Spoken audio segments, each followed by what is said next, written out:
شوفي خير، شو كان عامل لك هذا؟ ولا شيء أستاذ مأمون. يلا خلينا ناكل. مأمون بيك، تليفون بغرفة حضرتك.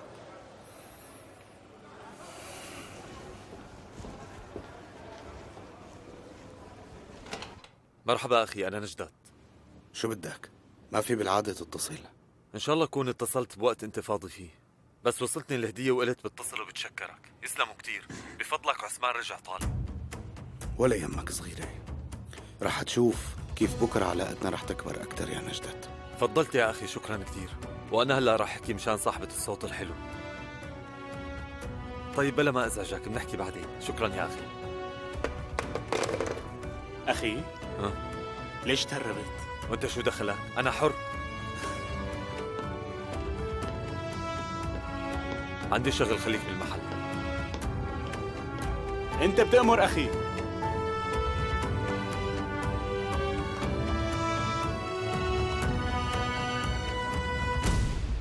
أنت ليش طعنت الزلمة؟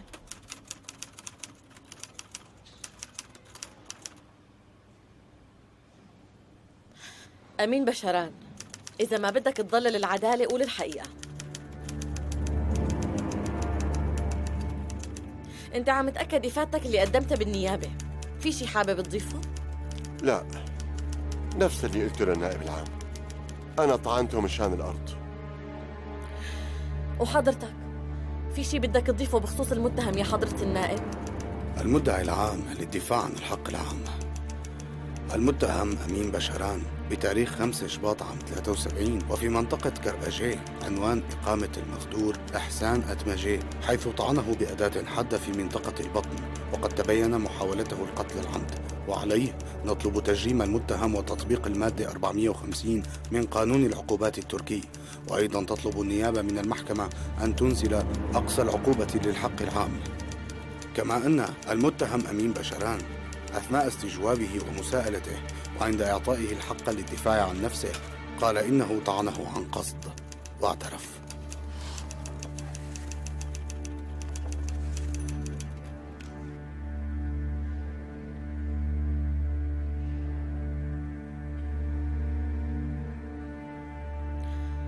الآن النطق بالحكم.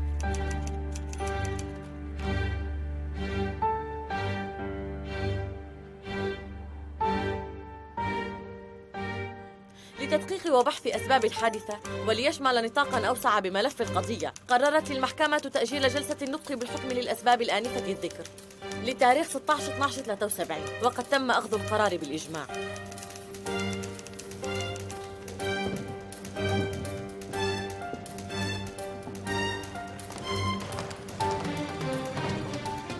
ليش ما حكمتي المتهم؟ الملف واضح قدامك. في قدامنا قضايا كثيرة يا فريدة، ليش أجلتيها؟ أستاذ مأمون، ماني مضطرة أشرح لك وجهة نظري. هذا قراري وأنا اللي رح أتحمل مسؤوليته. أنا ما قصدت هيك. لو سمحت، حابة ضل لحالي شوي.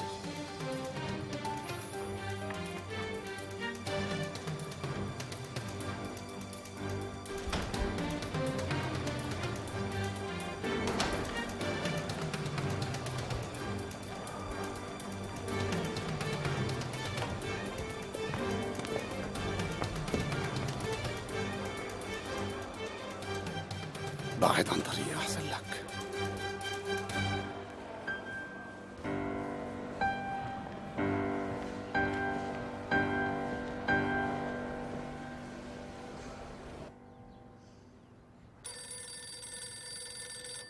نورهان، نورهان شو شبك؟ ما عم تسمعي؟ شو بصير لك إذا أنت رديتي؟ ألو؟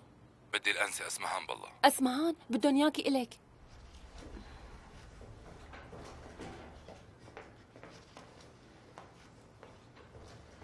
الو، مرحبا أسمهان خانم، أنا من جمعية الموسيقى بأوغلو، رئيس الكورال منير أورهان. كيف حضرتك؟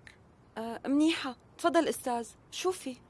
أسمهان خانم، نحن حابين نضمك لجمعيتنا، وإذا حضرتك وافقتي رح أعملك المغنية الرئيسية للكورال. كتير فرحتني بهالخبر أستاذ، وبتمنى هالشي، بس أنا رح أتجوز عن قريب، ما بظن إنه خطيبي يوافق. عن جد؟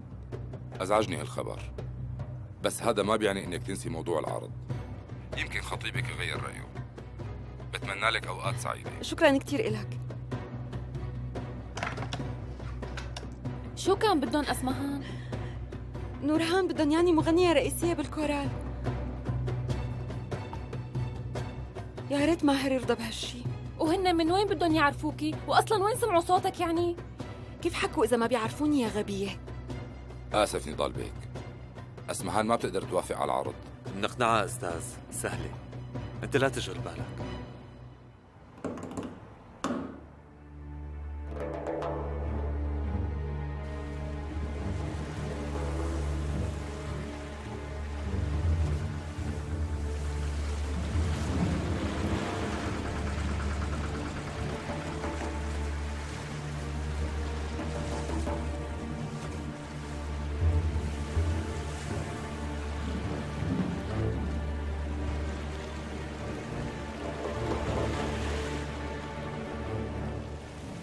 السلام عليكم. وعليكم السلام. حضرتك لقيته؟ إيه، عند أول الخليج. صار له زمان بالمي، مبين، ويمكن الخليج مخبي حدا تاني. يلا فتشولي تيابه لشوف مين بيكون.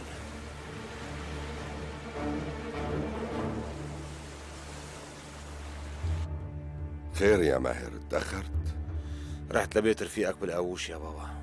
ايه، وقدرتوا تعرفوا شي؟ عرفنا، وحكيت لها لحضرة القاضية، ومشان هيك أجلت قضيته وما حكمت عليه هلأ. بس أنا متأكد إنه إذا ما بيحكي الحقيقة بابا راح تحكم عليه مثل ما هي شايفة وبدون ما تطلع على الحقيقة، عمية. هالقاضية قاسية ما هيك؟ اللي شنق بتشنقه واللي قوص بتقوصه.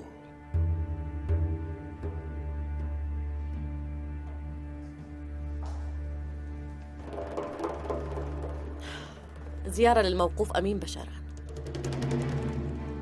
طيب يا خانم، تفضلي فيك تفوتي.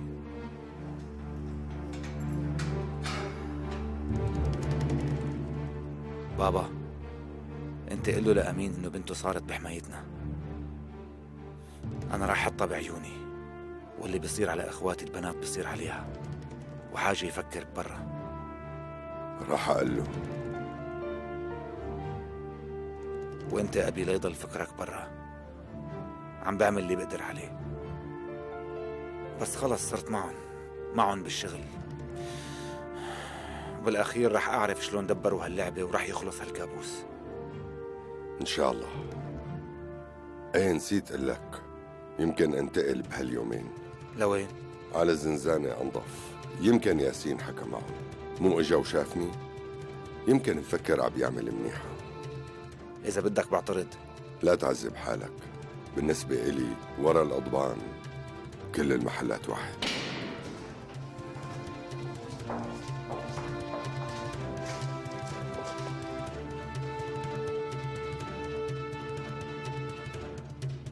استنى هون، هلا بتجي. ومين هي بقى؟ جناب القاضية.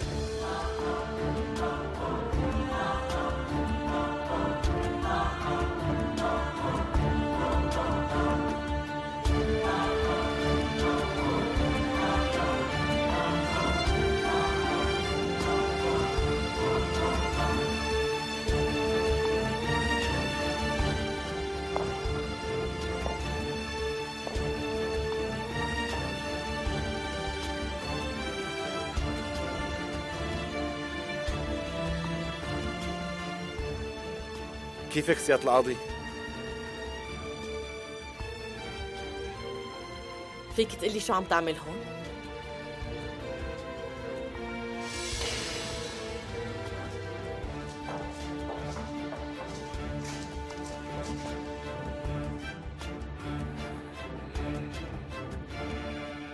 استنى هون، هلا بتجي. ومين هي بقى؟ جناب القاضية.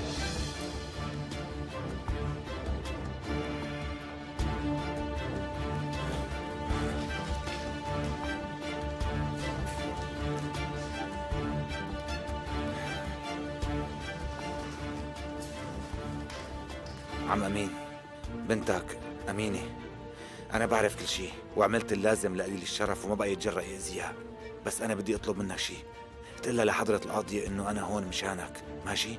أنت لازم تفهمها هذا الشيء. الزيارة انتهت.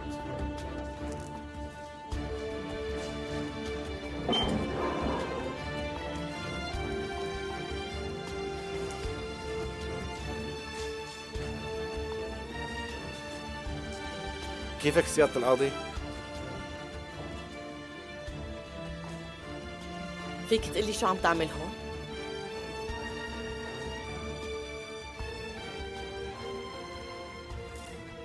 بشو كنتوا عم تحكوا؟ ومين سمح لك تجي لهون؟ ما توقعت إنك تعذبي حالك وتجي لهون. كنت عم حاول أقنعه للسيد أمين بإنه يغير إفادته ويحكي الحقيقة. طيب فيك تروح.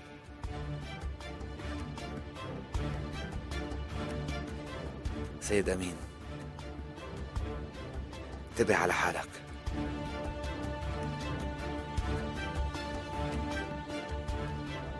سلام سيادة القاضي.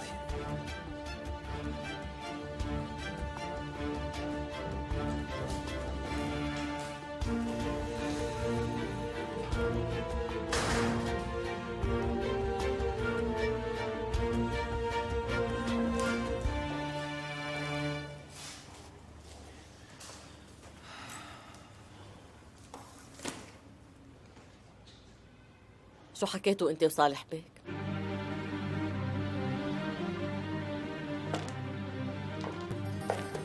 اسمع، ماهر كراي.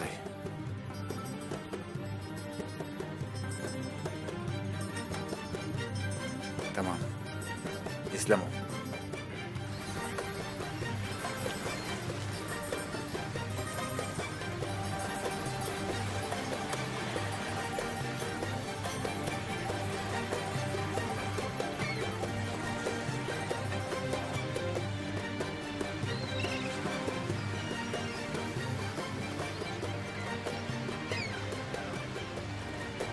هات قلي لشوف شو اسم معمل الأرميد يلي جنب المسلخ، المعمل يلي صار فيه حريق هديك السنة. اسمه اتشتولا الأرميد سيدي، واسم صاحبه عزيز اتشتولا. برافو عليك.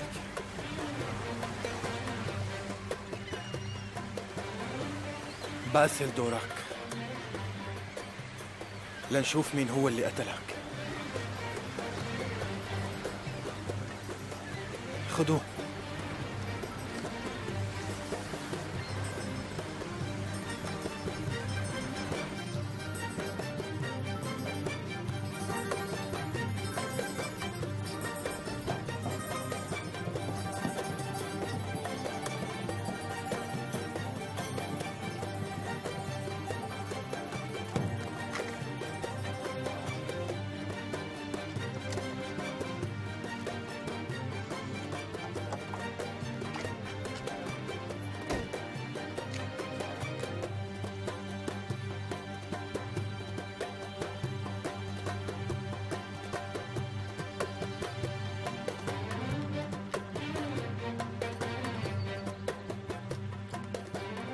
شو يعني اللي قاله كان كذب؟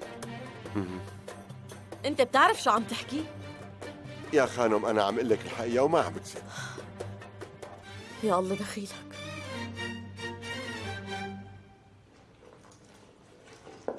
أنا رح ربي لها الكذاب.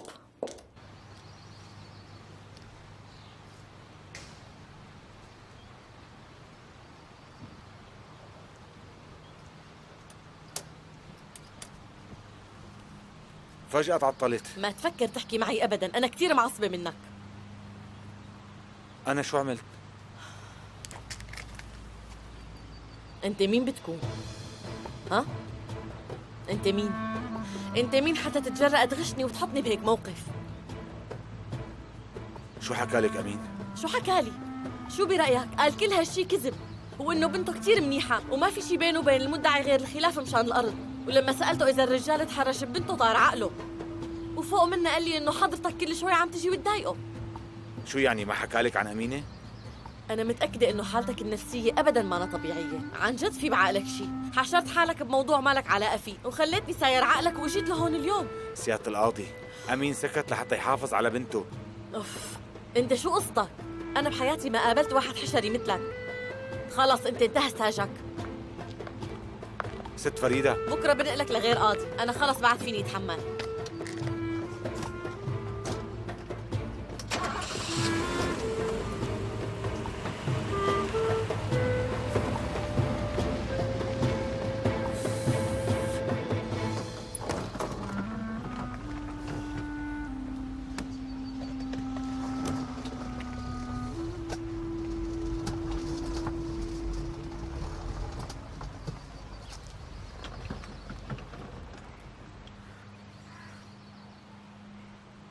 صلحت السيارة؟ ما تصلحت. اطلع لوصلك. ما في داعي شكرا. بعد هالوقت ما في سيارات، تعال وصلك. خلص بروح مشي معلش. رح تطلع ولا بروح لحالي؟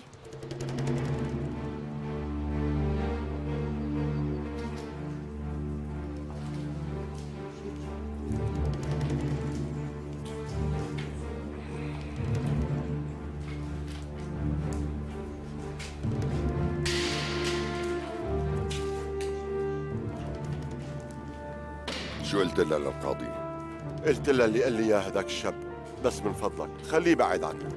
انت لطيف كراي،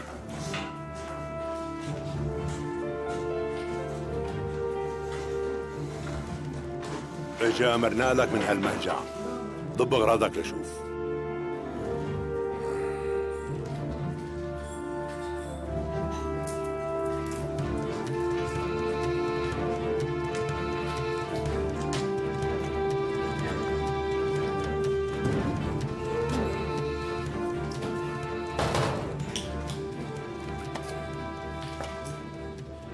إذا بدك شي يا ابني ابعت لي خبر فورا، لا تخجل. خلص إذا بدي شي فورا بخبرك. الله يطول بعمرك، أنت يا عمو كتير منيح.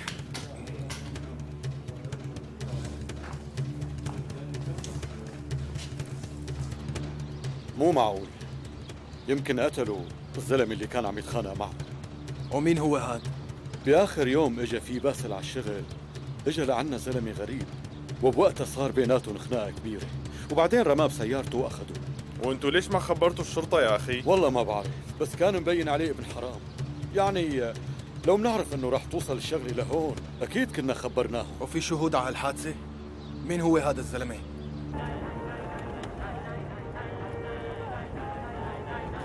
كان هدفي انه ما يغيب عن عيني اي شيء. شفت بنته للزلمة وحكيت لها الوضع، وحتى شفت اللي هجم عليها. طيب خليني اخذك لعنده. لسه لهلا مصر تحكي بالقصة أستاذ صالح؟ القضية تسكرت خلص. أنا بترجاكي بس تحطي حالك محل أمين يا حضرة القاضية. الزلمة كل همه سمعة بنته، ومشان هيك عم يكذب. حضرتك لأنك صدقتيني إجيتي، وهلأ كل الشكوك اللي عندك راحت. أنت ليش متعب حالك؟ مشان تطلع صاحب الحق؟ لازم تتقبل إنك غلطان.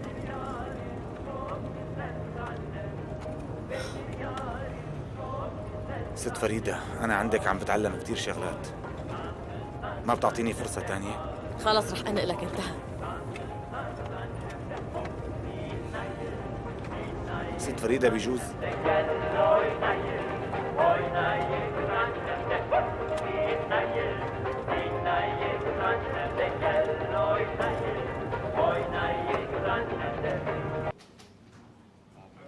شاي؟ ما بعرف ايش صاير لي اليوم يا زلمه، باين عليك تعبان والله.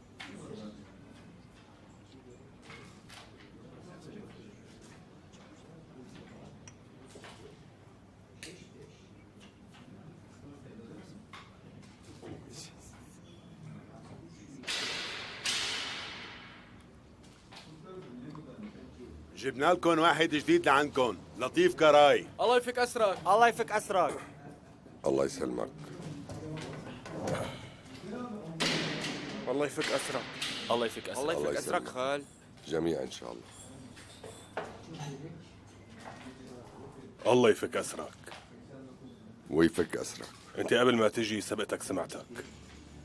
لطيف الأكابر. وهذا تختك ارتاح. شكرا إلك، ما بيمشي الحال. تفضل اقعد بتخت فاضي ما يكون لحدا.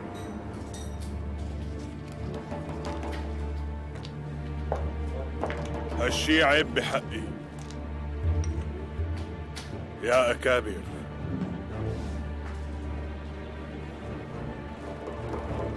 ليش؟ تعرفني شي من قبل؟ في حدا بيزعل من واحد ما بيعرفه؟ بس أحبابنا نفسهم وما بصير نزعلهم، وأنت بتعرف هالشي أكتر مني. بس أنا ماني من الجماعة اللي بتعرفهم.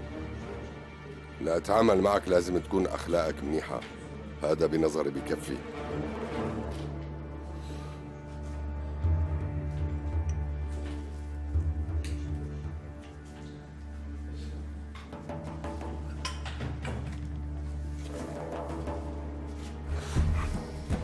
طول بالك معلم. تعال ارتاح تعال.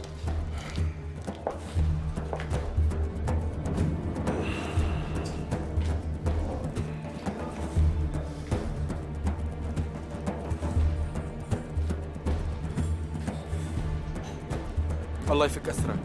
ويفك أسرك. اخي نحن مستحيل نلاقي هذا الزلمه، حتى اوراقه اذا بدنا نجيبها بدها شي 10 ايام لتوصل لعنا. يمكن هيك بالنسبة إلك، بس أنا ما بيصعب علي شيء. خلال يومين لازم نعرف من اللي قتل هالشاب. تحرك.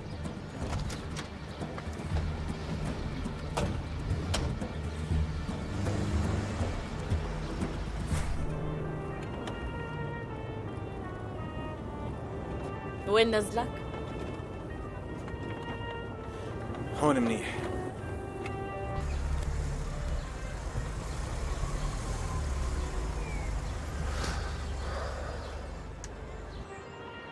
يسلموا فريدة خانم.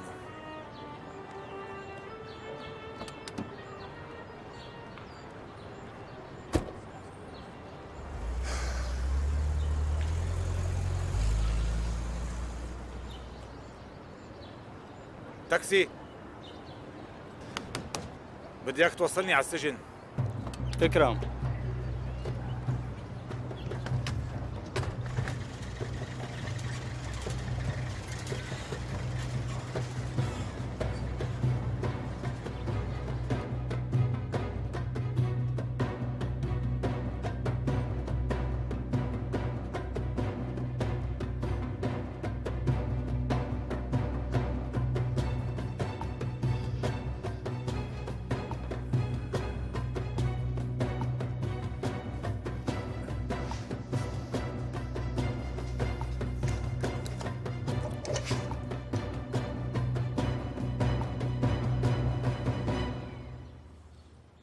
يعطيك العافية.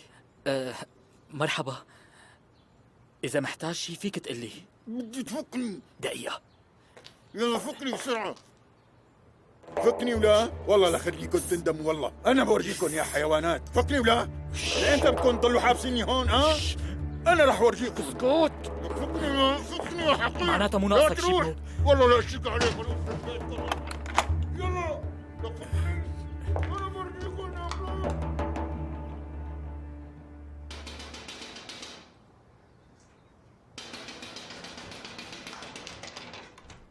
سيرين؟ يا بنت عندي إلك خبر. بعدين بتحكي لي، أنا هلأ عندي مشوار ضروري، بكرة مري علي. بس هذا الخبر كتير مهم. أنت بتعرفي وين شفت خطيبك ماهر اليوم؟ وين؟ اليوم زرت بنت عمتي شجون، ما عرفتيها؟ بتعرفيها مبلا. ضليت من الصبح للعصر. نورهان قومي اعملي لنا فنجان قهوة حبيبتي. عم اكتب وظايفي. ما سمعتي شو قلت لك نورهان؟ وين كنا؟ شجون أصرت إلا بدها ياني نام عندها اليوم، بس قلبي قال لي قومي يا بنت روحي، فحملت حالي وطلعت. يمكن كان لازم شوف اللي شفته يا رفيقتي. شو شفتي؟ اختصري السيرين. اسمها شو مرقت لك سيارة تاخد العقل وشكلها آخر موديل، وكانت وحدة ست عم تسوقها، عليها جسم بيفلج وسمار بجنن. تعرفي مين كان جنبها؟ ماهر خطيبك.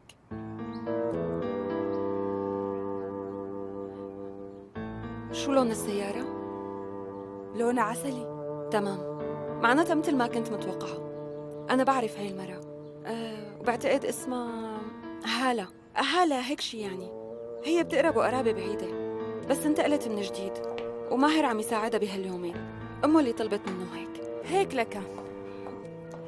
يلا خدي اشربي فنجانك بسرعة قبل ما يبرد.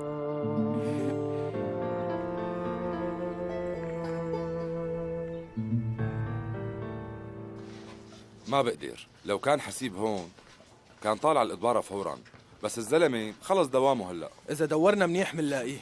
خليها للصبح، حسيب بدور لك عليها. هلا بدك تعمل لي اياها قصة؟ اشتغل شغلك وبس.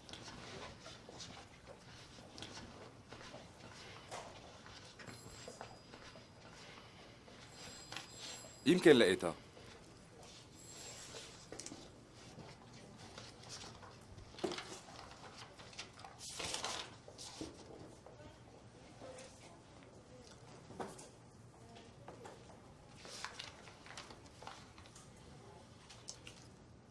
اسم صاحب السيارة ياسر تاكوز. لا تنسي شو حكينا، يعني لا تتحججي، البيت معنا بعيد. ايه قولي ان شاء الله. وسلمي لي على جوزك كمان. وانت سلمي كتير على ماهر، بس اوعيك تخلي البنات يحوموا حواليه.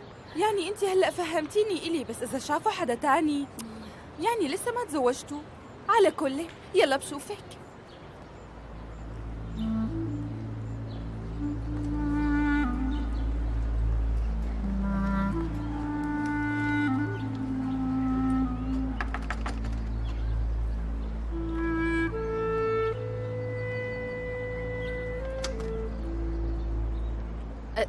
نور.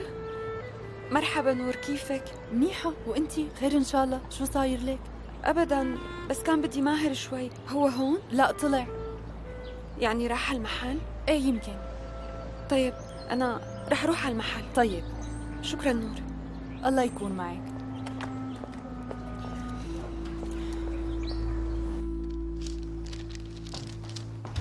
أهلا وسهلا حضرة المحامي.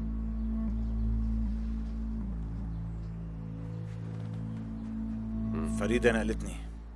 شو عم تحكي أنت؟ معقول؟ فهمت اللعبة صح حكي؟ لا، من هالناحية اطمن يا صاحبي. هالمرة الموضوع مختلف. هاي الخانم راحت على السجن. سيادة القاضية بذاتها راحت لهنيك؟ ما عم صدق. كنت قاعد مع أبي، برمته شفته وراي، بآخر لحظة خلصت حالي وشفته لأمين.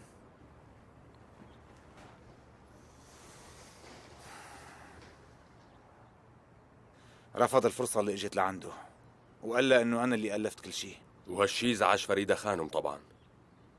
زعجها وبس، شو ما قلت ما كانت تسمع، وبدها تنقلني لعند قاضي تاني بكرة. شو هالحظ هاد؟ خسرنا اللعبة ماهر.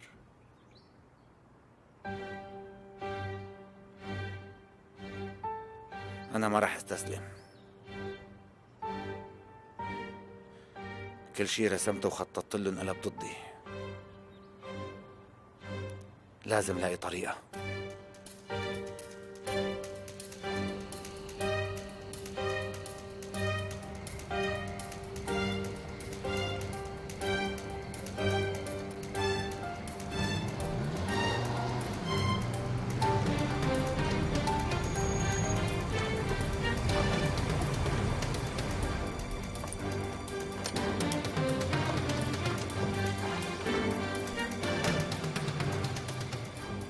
شو حكمت كيف الوضع؟ خذ هالزلمه من هون من شان الله. قبل شوي نزلت لعنده وندمت على النزله. ماهر هالواطي ما عم يهدى، واذا فك حاله من ابتلى ما لازم يضل ابدا. رح اخده. اهدى اهدى بقى. بس مو كل اللي بالسوق سكروا، ياسر وكم واحد لساتهم هون. مو مشكله.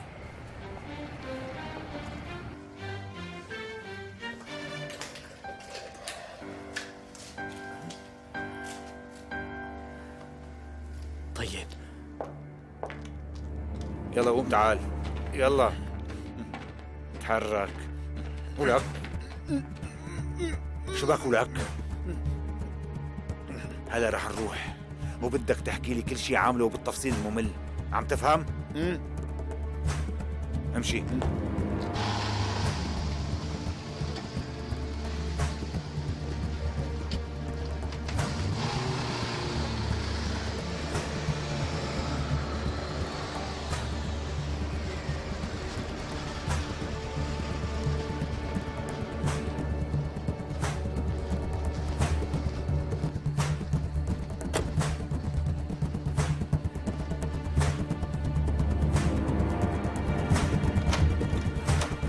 مساء الخير يا عم، أنا بدي ياسر تاكوز. ريكو هذا هو يا ابني. يعطيك العافية. الله يعافيك. خاطرك أخي عمر. الله معك ياسر. أنا الضابط تحسين. تفضل. أنت في عندك سيارة بدنا نشوفها، موجودة؟ لا مو موجودة، ما أنا معي. خير؟ وينها؟ عرتها لرفيقي ماهر، يعني لهيك ما بعرف وينه، بس هو محله هون وبيشتغل كندرجي. إذا بدك بروح لعنده وبنادي لك إياه. اسمه ماهر كاراي؟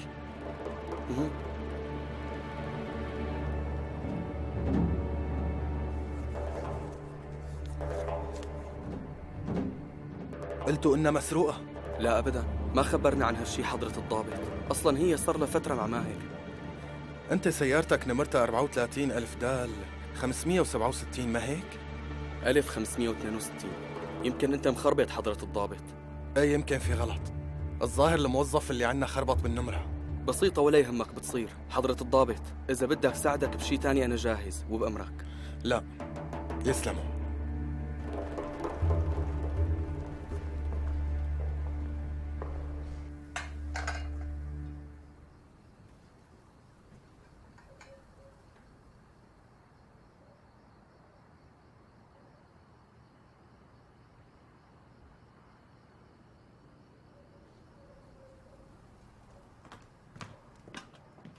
لطيف، نور، يلا انزلوا على العشاء يا أولاد.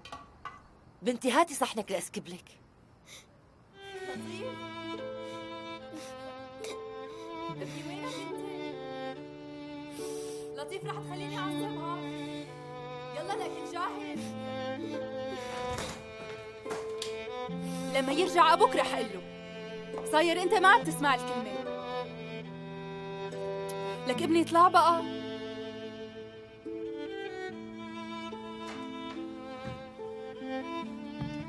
لك ابني جاوبني، ليش ما عم ترد علي؟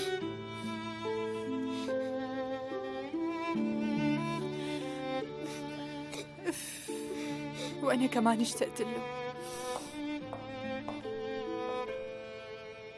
حبيبي لازم نتفائل دائما، ماشي؟ جدك رح يرجع، وإذا رجع وشافك عم تبكي تخيل قديش بده يزعل منك. حبيبي أنت هلأ صرت رجال، والرجال ما بيصير يبكي.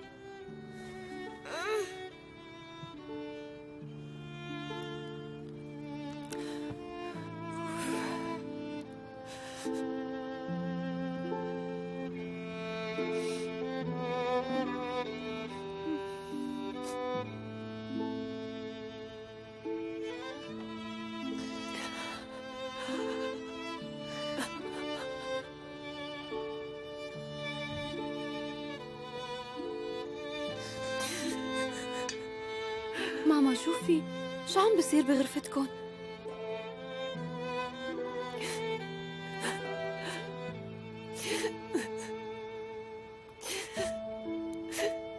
لطيف قاعد بالخزانة معنا قميص أبوكي وعم يشم ريحته.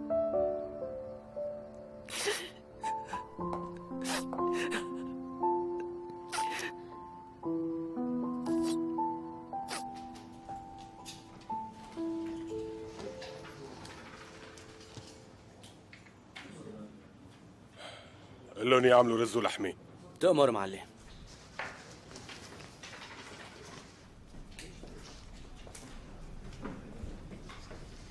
ما صفيان رز معلم. وليش ما حكوا من قبل؟ أنا ما قلت المطبخ ما لازم ينقصوا شيء؟ نحن آسفين معلم. وقول له لهذا اللي نسي يقول واللي ما بيفهم انه اليوم ما له اكل غير السلطه. وهالكلب رسنه بايد مين؟ بايدك.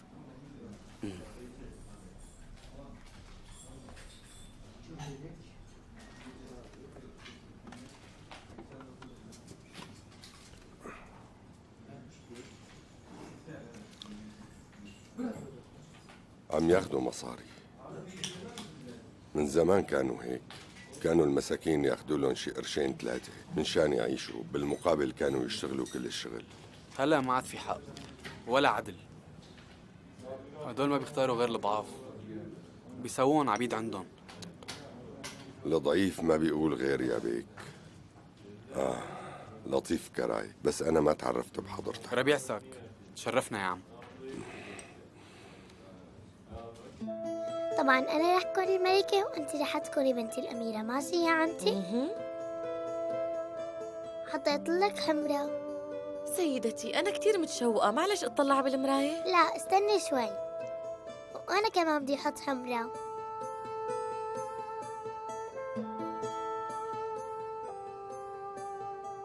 حلو كتير كتير، شكرا كتير جلالتك. تعي يا بنتي. حاضر سيدتي. يلا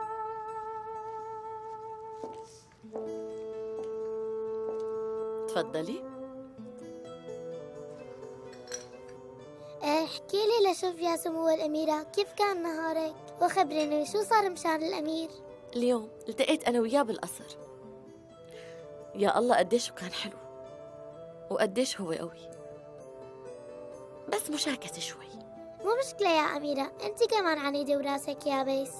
أنت مين علمك هالحكي؟ قولي. بابا وتيتا هيك بيحكوا عنك يا أميرتي. وهي إجا بابا. تسمحي لي يا سيدتي إني أفتح باب القصر؟ تفضلي.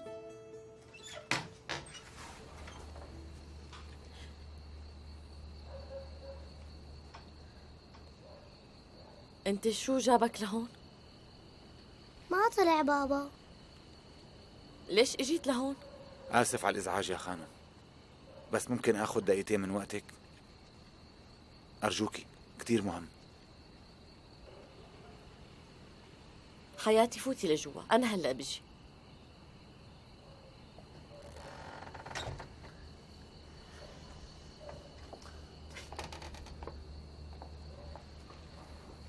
إن شاء الله ما تكون جاية هلأ، بس مشان تزعجني بشغلة فاضية. اسمحي لي دقيقة.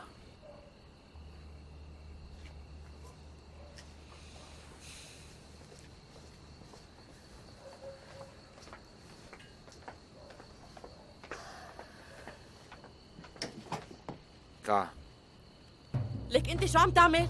مين هاد؟ وليش جايبه لهون؟ هذا هو اللي هجم على البنت واللي طعنه أمين، وهلأ بدك تعترف بكل شيء، مفهوم؟ أنت في بعقلك شي؟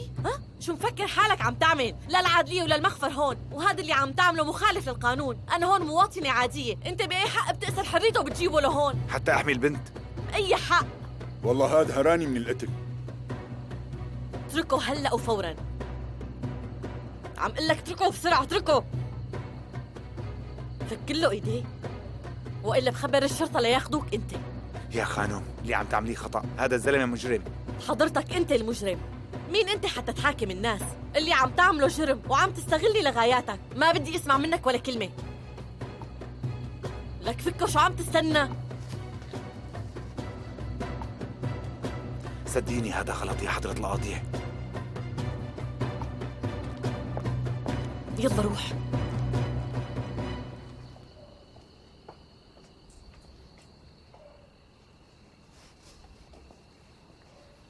أستاذ صالح، أنت مين أعطاك عنوان بيتي؟ قلي لشوف. أنا عم بسألك، أنت من وين بتعرف عنوان بيتي؟ يلا قول. من العدلية طبعا حضرة القاضية. ومين أعطاك إياه؟ ما بدي أحط حدا بموقف محرج هلأ. العدلية ما فيها هذا العنوان بنوب. أنت واحد كذاب. أنت في وراك قصة وعم تسعى لشي لسه ما بعرف شو هو، بس رح أعرفه.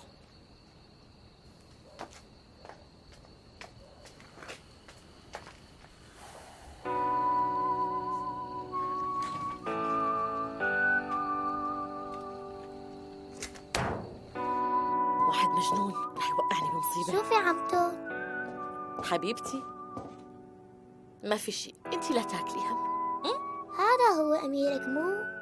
معقول يكون هذا أميري؟ مو في بالقصة واحد تاني متوحش؟ هذا هو، بس أنا قلعته. انت لا تخافي بنوب، ماشي؟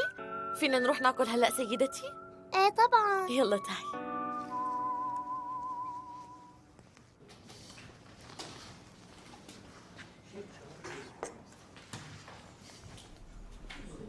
تفضل عم. يسلموا علاء، لا تعذب حالك يا ابني، أنا بجيب كاستي لحالي. الحمد لله ايدينا ورجلينا لساتهم معنا، انت من الصبح ما هديت. يسلموا ايديك يا ربيع. ولو يا عمو. شرف. علاء، اللي بده يرفض كاسة الشاي تبعي انت لازم تحرقه، ولا انا اللي بحرقك.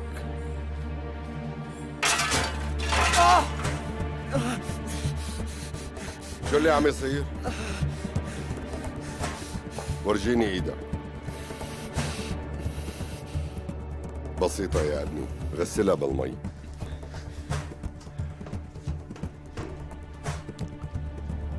مو كأنكم عم تتعدوا على الناس كتير؟ مزبوط يا علاء؟ لا عم لطيف، انت فهمان غلط. الحق علي انا، شردت شوي. علاء، وقعوا من ايدي لحالهم.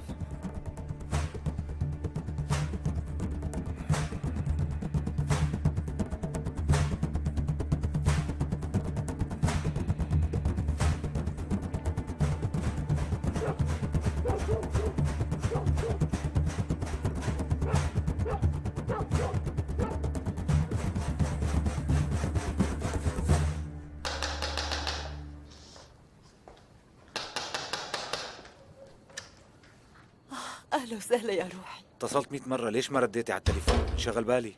كنا متلبكين شوي ابني، الصبي كل الوقت عم يبكي وانشغلنا كلنا فيه. انت بكيانة؟ لا ماني بكيانة، بس كنت عم بفتح علبة الفليفلة واجا حدا على ايدي ويمكن حكيت عيوني، مشان هيك لا تاكل هم ابني، يلا فوت لجوا يلا. لا امي لا، ما رح فوت، جيت مشان اقول لك شغلة، أنا ما رح نام بالبيت. ليش؟ لا ما في شيء، في شغل أنا لازم خلصه. لا تطلعي فيني هيك الله يخليكي، لا تطلعي فيني ولا تقلقي. انت عدي واعملي لنا المخللات على راحتك مشان نقدر ناكلهم بالشتاء ان شاء الله. إيه. يا ربي صبرني، الله يحميك يا رب.